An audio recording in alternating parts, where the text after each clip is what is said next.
యేసుక్రీస్తు నామంలో మీరందరికీ కూడా నా వందనాలు తెలియజేస్తున్నాను. ఈ దినమున మనము శాంతి గురించి మనం మాట్లాడుకుందాం.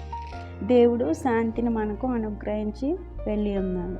ఈ లోకంలో ఆయన విడిచి వెళ్ళినప్పుడు మనకు శాంతిని, అలాగే ఆయన పరిశుద్ధాత్మను మనకు అనుగ్రహించి మనకు తోడుగా ఉండడానికి ఆయన మనకు వాటిని ఇచ్చి వెళ్ళారు. మనం చూస్తే కనుక ప్రతి ఒక్కరికి కూడా శాంతి అనేది ఎవరికి కూడా ఉండట్లేదు. శాంతి అనేది కావాలంటే దేవుడు మాత్రమే మనకు అనుగ్రహించాలి.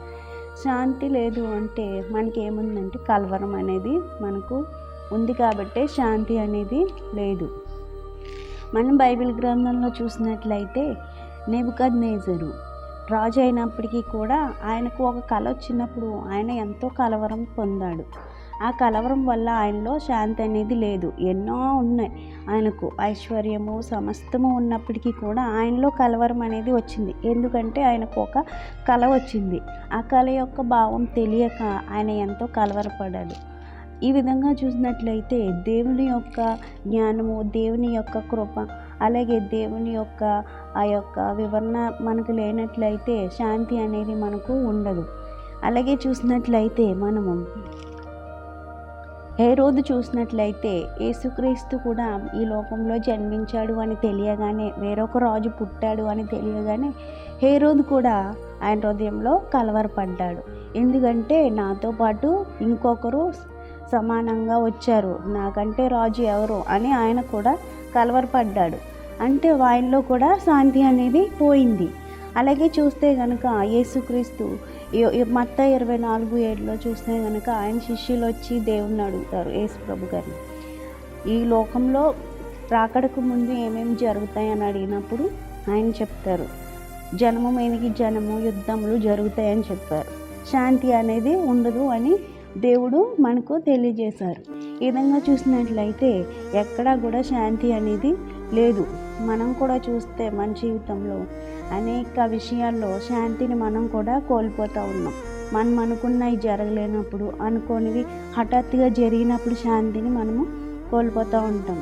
శాంతి అనేది దేవుడు మాత్రమే మనకు అనుగ్రహిస్తాడని యోహాను 14:27 తెలియజేస్తుంది. శాంతిని మీకు అనుగ్రహించి వెళ్ళుచున్నాను, నా శాంతినే మీకు అనుగ్రహించి వెళ్ళుచున్నాను అని దేవుడి వాక్యము మనకు తెలియజేస్తుంది.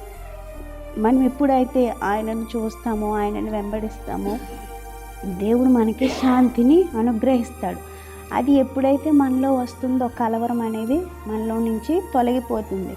ఆయనే సమస్తానికి ఆన్సర్ అయి ఉంటాడు. జవాబు లేనప్పుడే మనకు కలవరం అనేది వస్తుంది. నెబుకద్నెజరు జీవితంలో చూస్తే ఆ కళ యొక్క స్వప్న భావం తెలియనంతసేపు ఆయన ఎంతో కలవరపడ్డాడు.